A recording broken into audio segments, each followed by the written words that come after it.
We're going to get ready to start here. So thank you everybody for coming to our second Astronomy on Tap event. We had our first one last April 10th. It was a pretty good success, I think, so there's a lot of pressure on our speakers today to top that. I think we can do it. So our format is we're going to have 3 talks today. Each one is going to be about 15 minutes long, and there are going to be 5 minutes for questions afterwards. We are talking about some pretty heavy stuff since we're going through the entire history of the universe. So if you do need any clarifications, feel free to kind of speak out during the talk, and we'll try our best to answer them. We also are going to be having trivia after our first talk, so I tried to pass out as many sheets as I could. If you do not have a trivia sheet, please come up front to grab one. Astronomy knowledge is really not going to help you out very much in this, so don't feel like you're going to be... If you don't know much about astronomy, that's more than okay. There is a survey on the back that I would ask you to fill out, just how you found out about us. There are quite a few people here that we do not know, and that's awesome. We love that. We would also like to know how we are actually reaching you. That would be pretty great. And other thing is we do have donation boxes up front. So I should say that we are not associated with the university. Although most of the speakers are going to be Penn State graduate students or faculty, we are independent from Penn State. So we are relying on donations to get trivia prizes, so please donate up front. We've turned it into kind of a competition. Do you believe there are multiverses, multi-universes? You can vote with cash. Last time we had, should Pluto be a planet? And resoundingly, everybody said no. I think there's maybe $1 in the yes box, which is kind of sad for Pluto. But yeah, Pluto is not really a planet. So I think that's all the intro stuff I have to say. We can get right on to the talks. So our first talk is going to be Professor Sarah Shandera. She is a professor in the physics department, and our theme today is the life and death of the universe. So we're going to be splitting up into 3 parts. First, we're going to talk from the Big Bang to the cosmic microwave background, which is kind of the furthest back that we can see in the universe.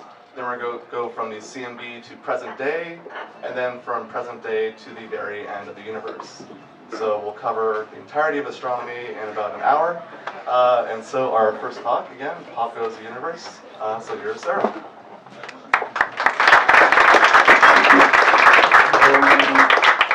Okay, thanks. I had absolutely no idea what I was getting into when I agreed to do this. So I don't know, 20% of you. So I hope that you all heckle me and interrupt me and do whatever you want to make sure that I tell you what you actually want to know, instead of whatever goofy thing actually ended up on my slides. But, okay. So I'm going to tell you the story of the universe from the beginning, or at least what we think, or what we understand is the beginning, through roughly when the CMB was formed. So this is a lot to cover in 15 minutes. So, what is the CMB? Yeah, don't worry, I'll tell you. Okay, I will tell you what is the CMB. That's important. Okay, so what I'm going to do is basically this. I'm going to tell you, what is it that we see? Why is it really weird? And there are lots of things that are really weird. I'm going to tell you the really weird thing that helps us understand the very beginning of the universe. And then I'm going to tell you what we think, what we make of that, what it means. And we don't know for sure, but we're doing our best. Okay. So here we go. All right, so I want to talk about what we see. But it's easier in some ways to talk about, instead of how we see the universe, how the universe sees us. So here we are. This is me. This is your beer, or my beer, sitting here on Earth. And if you imagine that somebody is sitting out there on the sun, near the sun, looking out at us, sure. What do they see? Well, they see us roughly as we were 8 minutes ago. Right? The sun is some distance away, about 8 minutes worth in terms of light travel time. So I don't know, 8 minutes ago, they're still waiting for the show to start, right? They're pretty bored. And maybe the most salient thing for you is that your beer used to look like this 8 minutes ago. So that's the sun. Of course, the universe is a lot bigger than that. So you might ask, for example, what do people see in the nearest star system to us? So this is Alpha Centauri, something like the nearest star system to our solar system. That's a lot farther away. They see us as we were about 4.5 years ago instead. So I don't know what was happening in your life 4.5 years ago. Followed 2012, a lot of things were happening. according to Google, the most important thing that was happening, at least this is what happens if you Google fall of 2012, apparently, was this. This is the fall 2012 Gucci or Versace or whoever fashion show, right? So this is fashion of 2012. So these people are trying to figure this out 4.5 years ago. I don't get it either. All right. How about if we go a little farther? So let's go to Andromeda. This is a beautiful picture of the Andromeda galaxy. So now this is not just a star system, but a gigantic collection of star systems in Andromeda. That thing is something like, that person, that group of people sees us something like we were 2.5 million years ago. So fashion back then was a little bit more like that. Maybe roughly the same, probably still fur, right, as far as I know. I don't know. But anyway, so they're trying to figure out that fashion. Hard to find videos, though, of those shows. We can go even farther. This is a picture of the Able, or Abel cluster, I'm sure I pronounced that wrong, astronomers, which is very famous in terms of figuring out puzzles for the late universe. But that's a collection of systems, a collection of galaxies. And those things aren't just sort of one distance from us, they're a variety of distances from us. Something like 200 million years to 2 billion years away. So they see us as we were 200 million years to 2 billion years ago. And that fashion is really boring because it's just like single-celled organisms, so nothing really interesting going on. So that's how the universe sees us. People farther away see us as we were long ago. Of course, if we flip that, when we look out at the universe, we're looking further back in time. So stuff that's far away, we see snapshots of what happened in the universe in the early time. So starting somewhere about here, this has time going the other way. So the universe is about 14 billion years old. So this has time counting from 0. So everything I just talked about was up to a couple billion years ago. So that's from here back to just about here. So this is 4 billion years ago. So 2 billion years ago is something like this. And what we see when we look back in time is, the universe filled with this really rich structure of clusters of galaxies, all that good stuff. And as you look further back, that structure sort of smooths out. Gravity clumps stuff together. And so as you look back in time, stuff starts to look less clumpy. It looks simpler in some sense, in a gravitational sense. It looks simpler. And as you go back in time, there comes a time when, in fact, you see the very first stars forming, very first galaxies clumping. Even further back than that, you just see sort of a smooth, hot mess, smooth, hot radiation. And the farthest back that we see directly, in terms of direct light, is back to this time that was about 400,000 years after the beginning. So 400,000 years of that 14 billion years. And that's the time that we see the CMB release, the cosmic microwave background radiation. And that's just like the universe turned on a big flashlight. Essentially, it's the first time that photons, light, was able to travel a long way without hitting something and scattering off. So it's like the universe turned on a big flashlight. And the light that we see from here is sort of the earliest snapshot of the universe that we see directly, sort of like the baby picture, right? The news there was calling it the baby picture of the universe. But that's what it is. And even though there's lots of stuff here, space is mostly empty. So a lot of that light actually just reaches us with pretty minimal interruption. And that's what we see, this first direct picture of the universe. So you're going to hear a lot in the other talks about this stuff up here, details of that stuff, and why it's interesting. I'm going to talk about this cosmic microwave background, what's confusing about it, and how we infer physics about times even earlier than that. So this is again, the earliest time we see directly. And our understanding of the universe at earlier times is how we sort of, we infer what it must have been doing so that we see things that look like this. All right. So one of the really interesting things about this picture, and this is another nice picture from the team of the Planck satellite. This was a satellite that went up and observed the cosmic microwave background, is that, when you look at this rich structure in the universe, if you zoom in on one bright spot here, that bright spot is actually a whole cluster of clumps of galaxies, kind of gravitationally bound together. It's not a particularly special spot. You zoom in, and then you zoom in on a not particularly special spot of that diagram, and you find a galaxy, something like our Milky Way. And then you zoom in on a not particularly special part of the Milky Way, right here, and you find something like our solar system. So space is vast as far as we can see. And it has all this rich structure. But as far as we can tell, that rich structure is kind of the same everywhere. We don't sit at a particularly special point in all that rich structure. I don't know if you guys were here last week, but if you look at the space that Kepler is going to search, or did search, right, looking for planets, that's a tiny, tiny fraction of this big thing called the Milky Way. So all this incredibly rich stuff that we're learning from things like surveys for extrasolar planets is a tiny, tiny, tiny sliver of what's out there in the universe. So this fact that basically stuff looks more or less the same is really important for how we do cosmology. Because I take data here, right, one point in space, one point in time, and I can't do anything else. I can't move far away. I can't wait billions of years on the timescale of the universe. So we basically couldn't do science with this if we lived in a special place, because we wouldn't be able to make sense of what we saw. It could be that, I just happen to stand behind this pole, and I don't see anything in that direction, but that's because I'm in a goofy place, right? Apparently the universe isn't like that, and that's how we do science. So that's something we have to elevate to sort of a principle, which is pretty deep, that actually allows us to make sense and do good statistics and do good, inference about the data that we see. Okay, so why are we surprised? There are lots and lots of things in those pictures I just showed you that we're surprised about. But like I said, I want to talk about one that has to do with how we understand the very early universe. And that's a puzzle in that cosmic microwave background radiation.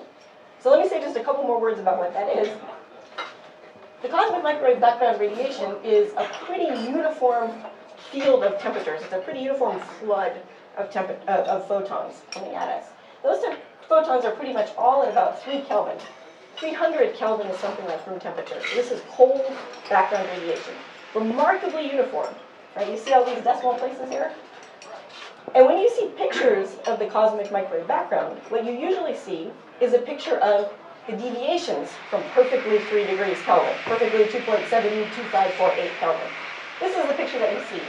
Shows you little orange or red regions, which are hot, compared to 2.72548, and little blue regions, which are cold, compared to 2.72548. And that's usually what you see. What's amazing about this picture is first that it is 3 degrees over the entire sky. It really is. And second, that those fluctuations are pretty much, again, statistically the same over the entire sky. So whether I look over there and look at the CMB, I look over there at the CMB, I see 2.72548 plus these little fluctuations that are essentially the same from place to place on the sky. That is very surprising. Why? Well, let's put this in the context of what we just talked about, that when we look out in space, we look back in time. And let's just extrapolate back in time the history of the universe that we can map out from the stuff that we do see directly, all the stuff before the CMB. Just assume that the evolution sort of continues on the same backward trajectory that we would get from doing that. If that's what we do, then it turns out that points that are separated by more than about 2 degrees, right? So I'm looking at the CMB in a little cone like that, not very much. Those things don't have any common influence. There's really no reason why, in that standard story, they should be the same temperature, or they should have the same fluctuations, the same deviations from 2.72548, whatever, Kelvin, right? So, in other words, how is it we are so not special? Not are we just, pretty normal place in the galaxy, or in the whole universe, but why is it like that? Why is it so uniform over such large scales? And that's one of the biggest puzzles in cosmology. And that's a puzzle that we try to solve by inferring that must mean that there's something else going on at an early time that puts those things, that gives those things a common origin. So we assume there's something in the dynamics back here that gives us a reason why different patches of the sky look the same in terms of the temperature of the CMB, the fluctuations of the CMB, and all that rich structure of galaxy clusters beyond. Okay, so how do we do? What is it that we do? What is the answer that we think happened to make the sky look so much the same on large scales? So this is something called inflation, which is an era of accelerated expansion. It means the universe was expanding, and the rate at which it was expanding was accelerating. So, boom, big, boom, really, really, really fast. And the guy that came up with this idea, originally, one of the people, there were a couple people that had similar ideas, was named Alan Guth. There's Alan. And I'm going to let Alan, since this is his idea, show you what it looks like. So the universe does that. Okay. All right. So let me show you a cartoon that maybe slows it down just a little bit. It's a very bad cartoon, but here it is. Something like that. And this yellow line here is a ruler. And basically what it means is that as inflation progresses, that ruler gets stretched. So the whole universe is going, And then the ruler is getting stretched as it does that. So a ruler starts out small and gets stretched. And when it does that, you can imagine that if you had some little lump in the cloth of the universe and you went, boom, then that thing gets flattened out, gets spread out, right? So this era of accelerated expansion basically smooths out the universe and explains why things look so much the same, so homogeneous, why the CMB is 3 Kelvin everywhere, essentially. So I have to tell you a small story, because Alan Guth was actually an office mate when he came up with this idea of my PhD advisor, whose name is Henry Ty at Cornell. So these guys sat around and they talked every day about puzzles in high energy physics and in cosmology. And it was really that interaction that led to this idea of inflation, which you can read about the importance of this interaction if you read about Alan discussing inflation. So this is one of the things about physics, is that it's actually super social, right? You don't figure out much on your own. You usually figure out stuff by talking about what you don't know with other people. And that was certainly the case in this story of inflation. The only thing that worries me about this story is that they talked about this, they had some great ideas, then Henry went back to visit his family in China for several months, and while he was away, that's when Alan finished the ideas and wrote the paper. So there are no hard feelings here, but it always makes me a little bit worried that the moral of the story is never take vacation. I don't know. It's not good. Okay, anyway, I'm gonna show you guys the sort of famous cartoon version of inflation, this era that we think was important for the formation of the CMB, and explain to you just a few of the details of what we think happened. So, you please should stop me if you don't like this slide, because it's going to be somewhat more technical.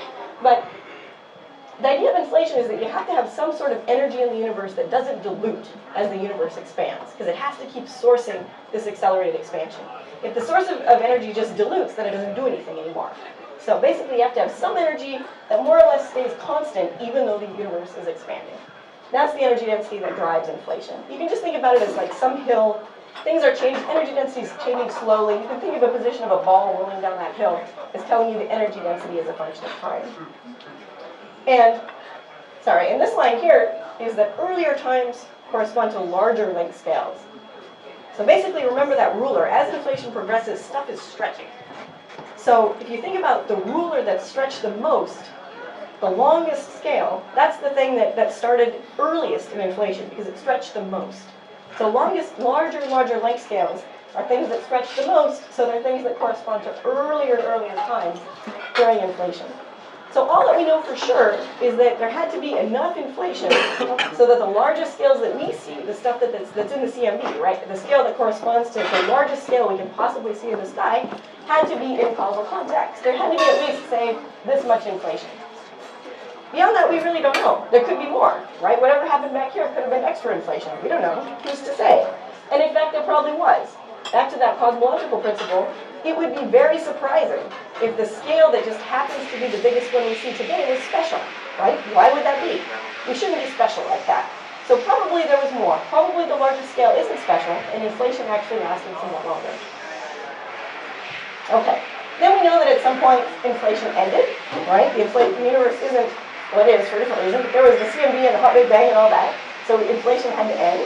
And the important thing is when it ended, it had to go pop, really.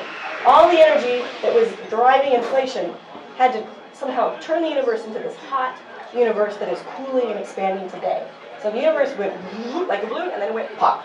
And everything, all that energy was dumped into the normal fields that we see today that gave us the hot universe that's cooling and expanding now. We call that reheating, to be technical. Okay. And the amazing thing is that all of this sort of explains that 2.75824, whatever number of the CMB.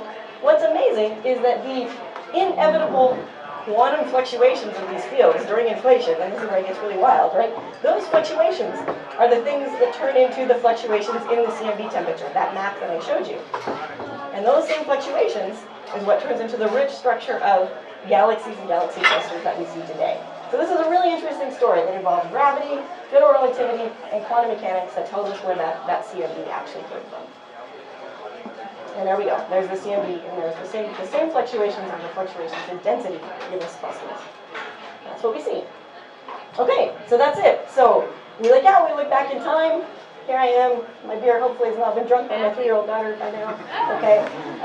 And we see all of this incredibly rich structure in this place that isn't particularly special, we hope, for this whole thing to make sense. everything we do back here is inferred. The story I told you is our best story. We don't know if it's exactly right. So what we look forward to in the future is more data, more new ideas, and more friends to discuss it with over beer. Okay, so I'll stop there and take questions. Thanks.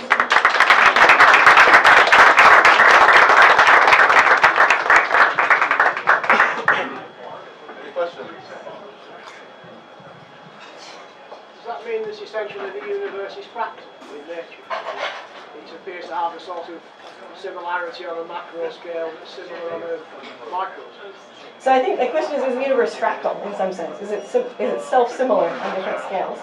I think it's actually not quite, right? Because on sort of local scales, it's extremely inhomogeneous. So there's lots of us. This is obviously very inhomogeneous. And there's the solar system, and there's the galaxy. If you smooth all of that stuff on the scale of the largest galaxy clusters, it looks kind of homogeneous. But then you might imagine that on very, very, very large scales, larger than we can possibly observe, it might be sort of inhomogeneous again. There might be pockets of universes that are actually very different from each other, that locally look smooth on large scales, but then look very inhomogeneous on small scales. So I think it's not quite the same as a fractal structure, but I'd be curious to this if you want to pursue that thought. Any other questions? So I did have one question. So if you go back to one of the slides that has a CMB image in it, now I know that like this one, so if we look everywhere, it should be about the same, but you do see this area does look a lot bluer compared to this region was. Thank you. So this region here looks pretty blue compared to this region over here. So it seems like there are some differences. Is there any kind of idea for what might be causing that, or is that just statistical anomalies? Yeah, so this is a really interesting question. To the best that we can measure, and people try to do sophisticated statistics with this stuff, things are statistically the same, up to some oddities of a significance, 1 sigma, 2 sigma. And we don't really know how significant those things are. So we don't know. It could be that there are some signs of special structure, but at the moment the data doesn't tell us that that's required. Things look statistically homogeneous, but people are always hoping that there's some special structure, right? There's like, the universe is a soccer ball, or the universe has a special direction, because then that would be really cool. That would be interesting.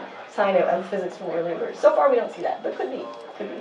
You can put that in your grant proposal when you want one. You can. It's not clear you'll get money from that, but you We got time for one more. Anybody else has one? All right, let's thank Sarah again. Yeah.